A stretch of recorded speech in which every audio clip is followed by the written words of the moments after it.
फजर के बाबा को बुरी तरह शिकस्त का सामना करना पड़ता है क्योंकि वो जमीन हार जाते हैं। जमीन मिल जाती है शेर के चचा को। अब उसका चचा कहता है कि बुरी तरह से हार चुके हो तुम, शर्मिंदगी का मकाम है तुम्हारे लिए, जाकर डूब मरो। ये सारे अल्फाज होते हैं जो फजर के बाबा बर्दाश्त नहीं कर पाएंगे और वो फजर से कहते हैं कि तुम्हें शेर को जान से मार डाला है।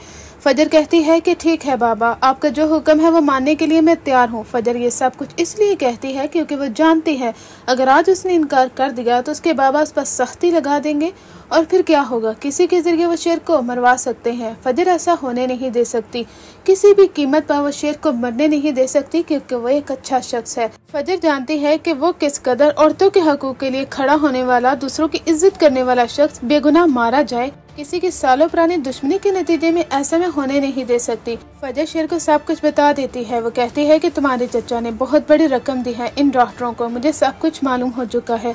वो जो इंजेक्शन तुम्हें लगाया जा रहा था सिर्फ और सिर्फ तुम्हें ट्रिगर करने के लिए, तुम्हें गुस्सा दिलाने के लिए। ये सब लोग तुम्हारी जान के साथ खेल रहे हैं ताकि तुम ठीक ना हो सको। तुम्हारे चचा तुम्हारी जायदाद पर कब्जा करना चाहते हैं। हो सकता था कि वो फ्यूचर में तुम्हारी माँ को भी इस्तेमाल करें, अब वो तुम्हारा इस्तेमाल कर रहे थे। मैं सोच भी नहीं सकती कि तुम्हारे चचा इस कदर घटिया जहनियत के मालिक हो सकते हैं। शेर कहता है मुझे पहले ही मालूम था, मैं ना तुम्हें कहता रहा था कि मेरे चचा इस कदर घटिया इंसान है कि उन्होंने मेरे बाबा की जान ले ली है, मेरे बाबा का सहारा मुझसे छीन लिया है। फजर वो काफी ज्यादा रोता है। फजर कहती है कि होश संभालो, सब्र से काम लो, जो होना था वो हो गया है, लेकिन इंसाफ दिलाए बगैर हम भी नहीं रहेंगे। तुम्हारे बाबा का इंसाफ जरूर मिलेगा और मैं तुम्हारा भरपूर साथ दूंगी। तुम्हारे चचा ने एक मासूम जान ली है, यानी एक बेगुनाह शख्स को मार डाला है उसने, उसकी भी सजा का वक्त आएगा। आज रात हम यहाँ से भाग रहे हैं। शेर कहता है वो कैसे? फजर कहती है कि रात के पहर हम यहाँ से भागेंगे क्योंकि रात के वक्त ये डॉक्टर सोया हुआ होता है। जब इससे कोई खबर नहीं होगी तब ही हम यहाँ से भागेंगे क्योंकि ये हर वक्त सीसीटीवी फुटेज पर नजर जमाए हुए होता है। आधी रात का वक्त होता है जहाँ पर फजर आखिरकार शेर को वहाँ से निकालने में कामयाब हो ही जाती है। वो अपनी प्लानिंग करती है क्योंकि यहाँ पर सिक्योरिटी काफी ज्यादा सख्त है और कुछ बंदों को अपने साथ मिलाती है जो कि इसका भरपूर साथ देते हैं। फजर शेर को लेकर यहाँ से भाग चुकी है और उसे एक महफूज अपार्टमेंट में रखती है जहाँ पर वो उसकी काफी ज्यादा खिदमत करने वाली है, उसे हील करने वाली है और वो जिंदगी की तरफ वापस लौटेगा।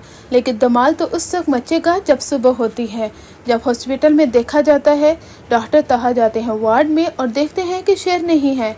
यहाँ से तो काफी इंटरेस्टिंग सीन होता है। डॉक्टर रंगून वाला जो कि अभी तक हॉस्पिटल में नहीं आया होता, उसे कॉल करके बताया जाता है कि शेर और फजर यहाँ से भाग चुके हैं। उसके पांव तले तो जमीन निकल जाती है। वो कहता है कि फजर किस तरह से हमें चकमा देकर यहाँ से भाग सकती है, मैं सोच भी नहीं सकता कि वो घटिया लड़की ऐसी हरकत करेगी।